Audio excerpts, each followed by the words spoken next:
Well, hello, good morning, and welcome to Sports Central. It's live and exclusive to Spectrum Television. My name is Isaac, and I'm quite excited to be back on the show this morning again to take you through the biggest stories making rounds in this quite. By the way, you can always get to be a part of the conversation. We're on social media. On Facebook, it's spectrumtv.ng. On Instagram, it's spectrumtv.ng. On Twitter, it's spectrumtv_. And of course, head to our website too at www.spectrumtelevision.ng and enjoy wholesome content for your viewing delights. By the way, there's a lot to talk about this morning. We'll take a look at tennis, the latest stories from the Miami Open, big talking points from there. We'll talk about basketball too as we look forward to the business end of the season. Well, the big stories is that the Milwaukee Bucks are continuing to be dominant as usual. We'll talk about football too. The Nigerian Premier Football League Match Day 11 was upon us yesterday. Akwa United traveling to Edo State and getting a point of the most informed team of the season. Talk about all games that went down yesterday across the country in the NPFL Match Day 11. But this and many more will form the crux of the conversation with you this morning. But before we get into all of the talk, as we always do, we'll take you through the biggest stories in Sport Wrap Up, and it's time. Welcome.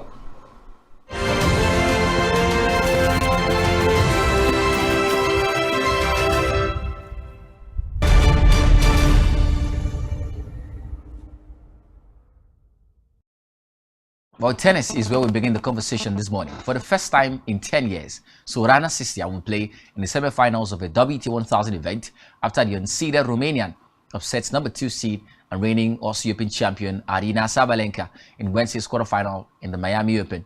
In their first career meeting, Sistia beat Sabalenka 6-4, 6-4 in the last 8 to move into the penultimate round of a tournament of this size for the first time since finishing runner-up to Serena Williams in Toronto back in 2013. It's been a resurgent tournament for the 32-year-old in more ways than one. She hasn't dropped a set in 5 victories. She's also beaten number 5 seeded Caroline Garcia this week after beating her in Indian Wells too, and former top 20 players Karolina Michova and Marketa Vondrousova. She took the next step in her second quarterfinal in the Sunshine Double. The 85-minute win over Sabalenka was her first victory over a player ranked in the top 2 of the WTA rankings. She was beaten by world number 1 Iga Swiatek in the quarterfinals of the BNP Paribas Open earlier this month, but she qualifies for the next round. Let's talk about the men. Not even a 2-hour rain delay could stop Jannik Sinner from maintaining a pair of perfect records on Thursday at the Miami Open. The Italian prevailed 6-3, 6-1 in a weather-disrupted quarterfinal inside the Hard Rock Stadium, and he has now won all 8 sets he has played at. The 10th seed was victorious in 1 hour and 15 minutes and improved his record, ATP record, to 5 wins and no loss against Rosebery. Let's talk about cricket. Nigeria's senior women's cricket team, the female Yellowgreens, are sailing at the ongoing Nigeria Cricket Federation Women's T20 International Tournament at the Tafawa Balewa Cricket Oval in Lagos after beating debutant Cameroon by 7 wickets for their second victory of the tournament. While playing in their first match at the tournament against the host, Cameroon won the toss and elected to bat first, but was restricted to just 58 runs, all out in 20 overs for their first innings. Chasing a 59-run target in the second inning, the female Yellowgreens posted 60 runs for the loss of 3 wickets in 7.4 overs and made it 2 consecutive wins in the tournament. Nigeria's Esigbe Favour was named the player of the match with statistics of 3 wickets, conceding 4 runs in 3 overs and scoring 6 runs off 9 balls. Well, let's talk about basketball. The Dallas Mavericks playoffs hopes suffers another setback after James Harden inspired the Philadelphia 76ers to a 4th quarter charge this morning. The Mavericks, who had lost 7 of their last 10 games, came into the contest leading 91-89 at the 3rd quarter time before the homeside rallied to triumph 116-108, clinching their 50th win of the season. Well, Joel Embiid returned from a 1-game calf injury enforced absence to boost his MVP aspirations with 25 points, 9 rebounds, while James Harden had 15 points and 12 rebounds. Well, for the Mavericks, Luka Doncic had 24 points, 10 rebounds, and 8 assists, while Kyrie Irving added 25 points. Philadelphia 76ers' 50th win from the 76th game of the campaign marks the fewest amount of games required to reach that mark in the franchise history since 2001. Well, finally, let's talk about football. FIFA on Wednesday announced the removal of Indonesia as the host of the 2020 World Cup. Friday's draw for the May 20 to June 11 competition was scrapped by FIFA following protest over Israel's involvement in the 2014 event. In the statement, FIFA said Indonesia would no longer host the tournament due to the current circumstances without specifying. The developments may be coming amid political turmoil over Israel's participation in the tournament. Well, these are the stories we're tracking right now. We'll take that short break. When we come back, we'll have Blyden, who came the big man, join the conversation, and together we'll do justice to what's in the plate. Stick around, right back in a jiffy.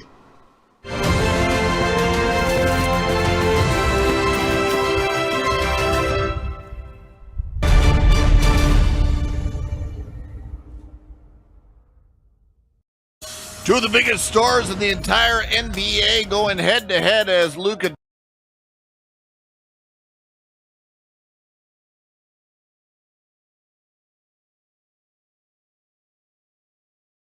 Nigerian police, which is the only one allowed by cross them. Our governors have to share police powers with the president as stipulated by the constitution. We do not have a federal government police force. We have the Nigerian police force, which shall be administered, organized, and supervised by the Nigerian police force. No, my lord, I want to say something. I want to say something here. Perhaps it might also enlarge the scope of people who should be invited here for examination. My lord, if we cannot find those who literally murdered Abiola, who are those people who could be said to be the beneficiaries of the death of Abiola? Rogers has linked you with some of the killings he did. He never did.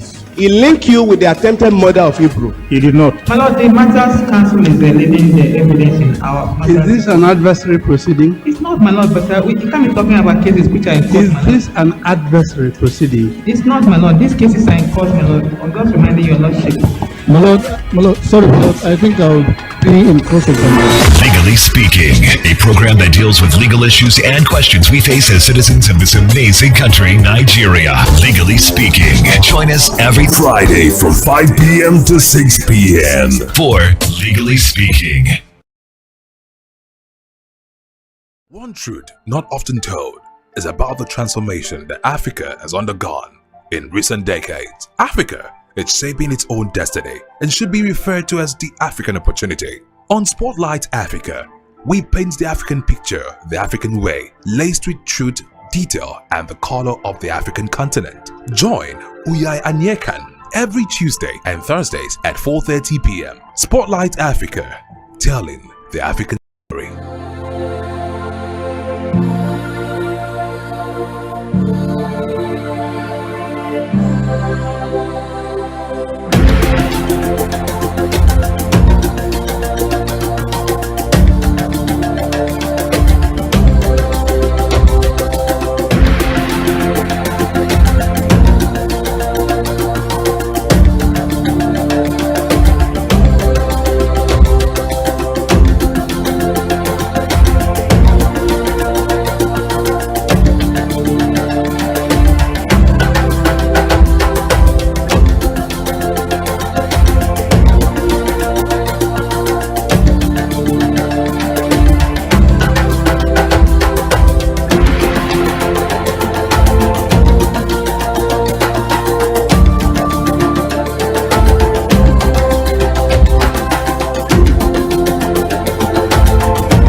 Every day, we bring you up-to-date information on topical issues affecting the common Nigerian. From issues on politics, Hello, Nigeria. I remain committed. security,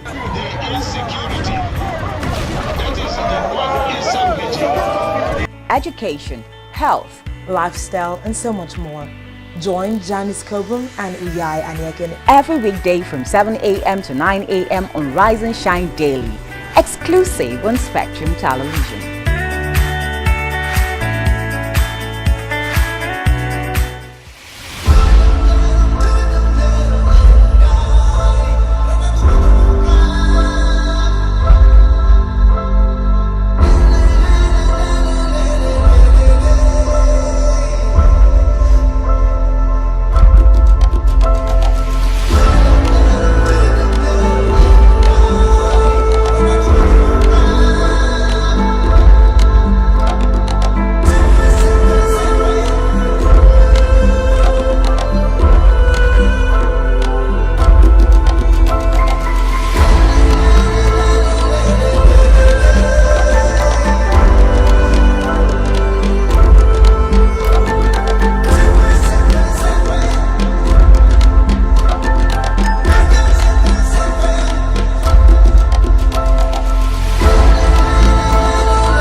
The day is bright and it's so fair and it's such a happy day.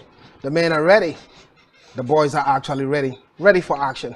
And Marizon has been around to fully ready to talk sports and give the very fine details. He's the man they call Marizon. Marizon, it's so good to have you on the show. Yeah, Blyden, it's a fantastic morning to be back alive. And apart from Marizona, it's Isaac. So good they named him twice. You've not said that in a while. Well, we've gotten past that these days. We've gotten past that these days. It's a fine morning to be back, Blyden. Beautiful brand new day to talk about what we love to talk about best, particularly tennis. You know, basketball to in and around the scene, and of course the NPFL give us loads of talking points. So it's a delight to be back on the show this morning. Well, such a delight to have Marizon and to talk about sports.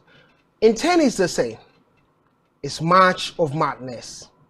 The madness began yesterday and we saw it happen. World number 74 defeating world number 2 in the women's tennis. Aryna Sabalenka, she's been the woman with the biggest form in tennis. 20 win, the first woman to get to 20 win. And the numbers were counting for her, the Australian Open winner this year. Everyone thought she would take Sister to the cleaner, but it never got to happen. For Sister, we get to talk more about what she did, but Marizona, was it surprising for you? Well, sister. Yeah. You understand? Sorana Sister, fantastic Absolutely. player. Turns 33 next week, and she's been one hell of a revelation, one hell of a resurgent player. Now, she's been in and around the scene of tennis for the past 10 years, but the last time she was here was 10 years ago, where she lost Serena Williams, and she's been resurgent. Look at her performance, the start of the year. Fantastic. Was never given a chance when we saw the main draw. Particularly, she was outside the top 50. She's the first woman right now, you know, to be outside the top 50, but to win 9 main draw matches. Now, it shows you quality, particularly. Now, you look at the records. You know, for her, she's not dropped a single set in 5 victories. Defeated Caroline Garcia, Maketa Vondruskova. To get to this level, shows you quality, Blyden. And while we keep talking about Sabalenka and Rebekina, we've forgotten that this young lady has been slowly and gradually building up the blocks of consistency. And she's in the limelight right now because she's defeated a key player, the most informed player right now. Talk about Sabalenka in this competition, and it shows you quality. Kudos to her. And I saw the game myself yesterday, and what a player! Experience, quality, energy, sheer grit. I mean, it was evident that she was ready to upset big guns, and it was quite evident. Fantastic win yesterday, and she's introduced herself to the big stage in the best of fashions, Blyden. Let's talk about Serena, because Mari, it wasn't just shocking to many, it was surprising to me too. Here's the story. First time she won a WTA title, 2008. Yes. The next time she had to win it, come on, long time afterwards. Definitely. And you begin to wonder how she stays that long. And the same story we're talking about in the Masters 1000. 10 years, she got to the semi-finals of the Masters 1000. And finally, she's in the 1000 Masters semi-final, beating the top player. But here's the story. She got a new coach this year, and that has been the difference. Thomas Johansson. He's been that momentum for her. What she failed to realize was that Indian Wells, this woman got to the quarterfinals at Indian Wells, being beaten by Iga Swiatek. And that speaks volume. No one saw it coming. She's 74 in the ranking. Yes. Aryna Sabalenka never thought of it. Was going to happen. Here's the thing, Blyden. It's a more motivational story than emotional. Because you look at her resurgence. At some point, when she was 20, 25, 2008, 2010, 13, she was seen as one of the next big things in tennis. But all of a sudden, all of that came crashing down. Right? You know, a few injury concerns here and there, a few personal problems, and she just could not get to that top level. But she kept building consistency. She kept going forward. She kept, you know, playing tennis as much as possible. She was, at some point, she was down and out, but she scraped herself out of tennis wilderness, and this is where she's found herself. Shows you quality, not just about the coach, Blyden, because yes, we understand how one man can come and change things for you, but Emma Raducanu would not tell you that. She's had loads of different coaches. Coaches who've got pedigree. It's not worked out for her. It's not helped her, right? So it's also on the player to put up a performance and be willing to get to that level, and that's the story of Sorana Sisia. One of the key points from her has been, while we're talking about the coach, she brought a lot of talking point towards the coach. She said she's always been an aggressive player until the coach came. And when you play against top players, what you got to do is to be steady, not just aggression. Because you end up having unforced errors. We saw Aryna Sabalenka have too many unforced errors. But the beauty about it was she defeated Aryna Sabalenka in straight sets. 6-4 it ended. Blyden, calmness, composure. Absolutely. Right? Was it watchword for her yesterday? And that's been the conversation for her all through this year. She's been a lot more calm. I had to go back to watch her game 2008, 2013, 2010, and thereabout. You know, she was the agent of the power play, you know, the aggressive play. But right now, she's calm, she's composed. She puts you under tension and pressure and watches you shake. And then she capitalizes. Secondly, she's got experience. Yes, Sabalenka has been one of the most informed players, but Sabalenka is just 24. She's 32. She's going to 33 right now. So, and all of that culminated into a holistic, wholesome, fantastic performance. Yeah. And that's the story. So kudos to her, Blighted. And I saw the game myself. I think she is one player I should look out for. A resurgence is on the horizon, and it's beautiful to see. Well, yesterday we also saw Yannick Sinner do the magic, beating Emil's Rosebery. Decent win for Yannick Sinner moving forward. But most of the games in the men's category couldn't take place because of the rain. As at 9 p.m. local time in Miami, the games were cancelled, and the likes of Carlos Alcaraz will face Taylor Fritz today for the first time, meeting head-to-head. It was postponed till today. So the luck is much for the games today, not in the morning, rather this afternoon and evening. The luck is much, and the night period will see lots and lots of games. But Marizana, let's quickly talk about Yannick Sinner having that decent win against Emil Rosebery. Decent win for him. Quality stuff moving forward as expected. Rosebery was never going to be an opponent. Yeah. He defeated Rosebery 4 times before yesterday's game. He made it 5 yesterday, and he's not lost to Rosebery yet. And it shows you the sheer gulf and margin between both players. Yannick Sinner, by the way, has been one of the most informed players. As a matter of fact, the top 3, outside Daniil Medvedev, you know, outside Cameron Norrie, he's got the best record this season. 21 wins, and of course, 20 wins rather than 4 losses, and it shows you quality. So sadly, he's not just been able to back these performances with the trophy, but the title.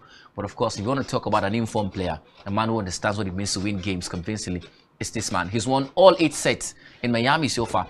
A record of 20 wins and just 4 losses, 12 wins rather, and 2 losses in Miami. And it shows you how good this man is, and that's the conversation. You know, so I'm not entirely surprised that he defeated Rosebery. Well, Rosebery is a fine player, but of course not to Yannick Sinner. Yannick Sinner is an entirely decent performer, especially this year, and I'm not surprised, Blyden. 2 big games today we're going to look at. We've talked a lot about Carlos Alcaraz all week. We won't be dwelling on Carlos Alcaraz, Taylor Fritz, Marizona. Let's talk about another one. Daniil Medvedev will be taking on a Cinderella story player we've seen in this particular competition, Christopher Eubanks. Decent tennis player, came on board as a qualifier 3 years on the mark. He's not been able to qualify to the main draw. And finally, he did it. But when he did it this year at the Miami Open, being a local, he never thought he would get to this point of the competition and probably getting to play against world number 5, Daniil Medvedev. Has gone to the quarterfinals of this competition, Marizona. What a story we had from Eubanks so far. Well, but before you talk about Eubanks, we also get to look at other games that are taking place today. Karen Khachanov will have to deal with Cerundolo. Talk to us about Eubanks first, then afterwards we look at Khachanov, Cerundolo. An emotional run, Blyden, an emotional run for Chris Eubanks. Fine. Well, Chris Eubanks, you know, he that's the name of a boxer too and all of that, but that's by the way. But fantastic player. I mean, it's hard, like you said, the Cinderella run. It's fairy tale for him. I don't think he believes he'll be here. He's a qualifier, right? The only thing that is a forte for him is the fact that he's a home favorite. You know, he's a man from Florida. And all of that, so it makes sense. But his resurgence and his progression at this tournament has been quite remarkable and profound too, because look at the list of top players who were at this competition. Stefanos Tsitsipas, Felix Auger-Aliassime, top big names there, but he's been able to find his way to this level, and it shows you quality. He's ranked 102 in the world. He's over top 100. And it shows you quality. Never thought he would get to this position in the tournament. I think I love, you know, the Miami Open this year because it's given a chance of the marquee names to be there and also the not so marquee names. Look at the WTA we're talking about. Sabalenka is out. There's Rybakina as a marquee name. There's Sorana Sistia as a not so marquee name. Same thing for the ATP. They're talking about Carlos Alcaraz as a big name. There's also Christopher Eubanks as a not so big name. It could be the end for it. He's taking on Medvedev now. Well, Daniil Medvedev, his reason this year, most informed player this year. Absolutely. 20 wins in 21 games. Yeah, 21 in 22 right now. Rather, 21 in 22 right now. And it makes sense, right? Because he's had a red hot form if you look at the quality and the fact that he has been intentional this year, winning back-to-back trophies. Not to interrupt you. Yeah. And for not Sester now, we've talked about Sester already. Yeah. But for Eubanks, yeah. Look at it, Chris Eubanks. In this tournament, en route to getting to quarterfinals, he's not played any seeded player. But he's been fortunate to have decent players, unseeded players where he first, and beaten them. Moving up now, he's taking on the fifth-seeded player in the competition. Could be the end of the road. Well, reminds me of the David Goliath story. Absolutely. Right? Because, you know, heading into that battle, Goliath was the seeded man. The man who everybody knew was in red hot form. Never knew you go by Blake alone. That's one, Murray. the story is quite emotional, man. It's quite Go ahead. emotional. You know, so Goliath was a seeded man in the competition, and he was the favorite. Can I say preach to me, Murray? No, I'm a priest to you. I'm a priest to you. Papa Murray. That's interesting. All right, so David, in this point, Christopher Eubanks, was not seen as a favorite. Down and out. Oh, who is this man? He's not faced this kind of opponents before. He's not top seeded and all of that. But one sling and it was done. Okay. That's the conversation. Not writing off. That's just by the way, Blyden. Not writing off Medvedev. But I love stories of upsets. The good thing about this particular deal is this. Yeah. They've not met before. Yeah. So Medvedev doesn't have opportunity to know what to expect. What to expect. Exactly. Secondly, talking about Seth. Yeah. Medvedev is 6'6". Yeah. And Eubanks is 6'7".